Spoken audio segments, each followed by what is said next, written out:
This episode of Dissension is brought to you by BetDSI, the #1 site for all your betting picks. Use bonus code Dissension when you sign up at DissensionMMA.com. And Apocalypse Syndicate for your customized t-shirts and graphic designs. What's up, fight fans, and welcome back to more Dissension, the MMA show for diehard fans, and not for those who think that a crane kick is animal cruelty.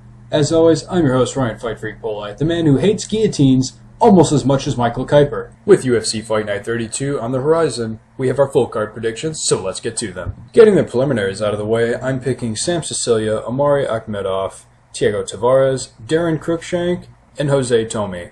The first bout on our main card, we have Honey Jason taking on Jeremy Little Heathen Stevens.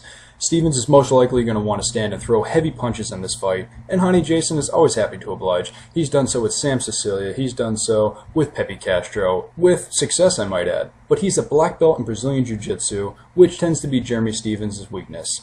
Now, even in the striking game, Jeremy Stevens has been picked apart by Donald Cerrone and Marcus Davis. Now, even though he did come back to knock out Davis in the third round, Davis was clearly winning the first two rounds. Honey Jason is more than capable of handling his own on the feet, but chances are he'll want to take this fight to the ground and utilize his Brazilian Jiu-Jitsu, and that's clearly a weakness for Jeremy Stevens. So my prediction for this fight is Honey Jason. Next fight we have Ryan LaFerre taking on Santiago Ponzinibbio. And I actually picked him to win the entire second season of The Ultimate Fighter Brazil. That is, once we get to the semifinals and many of the injuries had already taken place. There's no secret to LaFleur's game plan. He's going to want to take this fight to the ground, utilize his jiu-jitsu, but with the Brazilian fighting at his normal weight class, he won't be dehydrated due to the weight cut. I think he'll be able to stuff all the takedowns, possibly even take him down. He's going to utilize his wrestling. He's done that in the second season of The Ultimate Fighter Brazil. And bottom line, I don't think LaFleur has anything in his striking arsenal that's going to be able to be a threat. So if he can't get this fight to the ground, which I don't think it'll do, he'll be in trouble. So my prediction goes to the Brazilian, El Rasta. Our next fight is a classic striker versus grappler fight where we have Paulo Thiago taking on Brandon Thatch. I made the mistake of picking against Thatch in his UFC debut against Justin Edwards. Now, although Edwards was able to get the clinch, close the distance a few times, Thatch was able to resist the takedown and just unleash a barrage of punches that put Edwards away. Although Paulo Thiago is a better grappler than Justin Edwards, I don't think the result is going to change. I think Brandon Thatch is going to unleash, again, another barrage of punches, just like he did in the first fight. Be super impressive with the striking, so my prediction is Brandon Thatch.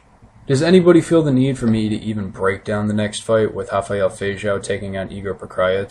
Does anybody have Pokrajac for the win? Seriously? Anybody? Okay, well, I'm taking Fejao. This guy, his only criticism in my book is his cardio. I don't see this fight going past the first round. There's no way Pokrajac has the athleticism, the power, or the wrestling to pose any real threat. I think this fight is going to end. It won't even see the second round. So my prediction is Rafael Fejao. The fight between Cezar Ferreira and Daniel Sarafian is easily the toughest fight for me to call. The first time they were supposed to fight, Daniel Sarafian got injured and had to pull out, which was actually a little relieving to me because that's just how hard this fight is to call. So, unfortunately, I'm going to now they're going to fight again, and I'm going to have to just suck it up and pick a winner. They both have excellent ground skills. Both of them have knockout power and very underrated striking. But ultimately, I'd have to say, you could go either way with the ground skills on either fighter, but roughly it's about dead even. Now, when it comes to the striking, yes, Sarafian has the power, but when it comes to the technical striking and the credentials and the background, I'm going with Ferreira on this one. I mean, he is the Ultimate Fighter for the first season of Brazil for a reason. He's been training with Vitor Belfort for the majority of his career. I don't see how I can pick against him. I would not be surprised if he lost this fight because, Sarafian is such an excellent fighter. But ultimately, I'm going to go against what a lot of people are picking Sarafian to win this fight. So I'm going with the original Brazil season of The Ultimate Fighter winner, and I'm going with my prediction, Cezar Ferreira. And our main event is a rematch between Vitor Belfort and Dan Henderson. Now, Dan Henderson did win their first fight in Pride, but at the point in their careers now, I think this heavily favors Vitor Belfort. He's on a roll. He's one of the top, and I'd even say he could be in the top in the 205 or the 185. Dan Henderson, he seems to be losing a little bit of his step. His fight against Rashad Evans wasn't all that impressive. He seemed like his cardio may have been a factor. He doesn't really push the pace anymore.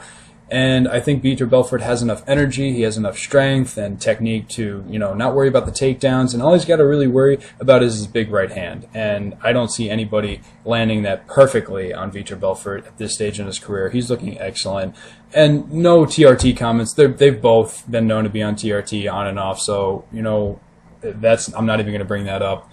But bottom line, I think the speed, the striking power, and just the full overall game plan, the full overall skill set of Vitor Belfort will, however, whether it's via knockout, submission, I got to go with Belfort. I don't see how Dan Henderson is going to win this fight unless if he comes in and just puts a right hand on his chin, and I don't see the chance of that happening whatsoever. So my prediction is Vitor Belfort.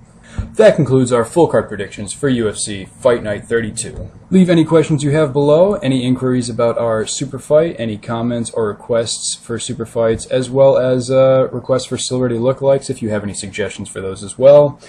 Don't forget to pick up your shirts at dissensionmma.com. We're going to have more designs in the near future. As always, I'm your host, Ryan Fight Freak Poli. We'll see you next time.